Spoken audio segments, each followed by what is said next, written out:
కావాలని కోరుకుంటూ ఈ యొక్క వేటపాలెం పనిచేసే మా సిబ్బంది బాపట్ల జిల్లా కేంద్రంలో కొత్తగా నిర్మించిన పురపాలక ఉన్నత పాఠశాల భవనం మంగళవారం ప్రారంభమైంది. జిల్లా ఇన్ఛార్జ్ మంత్రి, రాష్ట్ర గృహ నిర్మాణ సంస్థ మంత్రి కొలుసు పార్థసారథి, జిల్లా కలెక్టర్ డాక్టర్ వినోద్ కుమార్, స్థానిక ఎమ్మెల్యే నరేంద్ర వర్మ పాల్గొన్నారు. మంత్రి మాట్లాడుతూ రాష్ట్రంలో విద్యకు అధిక ప్రాధాన్యత ఇస్తూ పిల్లలకు మంచి భవిష్యత్తు కల్పించడమే కూటమి ప్రభుత్వ ఉద్దేశమని, మెగా డిఎస్సి ద్వారా టీచర్ల నియామకాలు, మౌలిక సదుపాయాలు, నాణ్యమైన మధ్యాహ్న భోజనం వంటి కార్యక్రమాలు అమలవుతున్నాయని తెలిపారు. ప్రతి సంవత్సరం గొప్ప వ్యక్తులు ఈ స్కూల్లో చదువుకుని వెళ్ళారు. మీరందరూ కూడా ఆ స్థాయికి ఎదగాలి.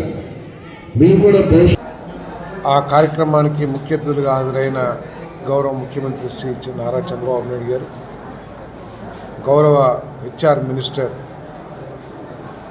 నారా లోకేష్ గారు ఈ పాఠశాలకు వచ్చి ఆ కార్యక్రమంలో పాల్పంచుకున్నప్పుడు ఈ బిల్డింగ్ల దుస్థితిని పెడతానికి ముందుకు వస్తూ ఉన్నారు. తద్వారా ఏమిటంటే మనకి ఆదాయం పెరగటమే కాకుండా మన పిల్లలందరికీ కూడా ఎవరైతే చదువుకుంటా ఉన్నారో వాళ్ళందరికీ ఉద్యోగ అవకాశాలు లభిస్తాయని చెప్పేసి మరి ప్రభుత్వం యొక్క కొంచెం ఒకసారి సార్ అందరూ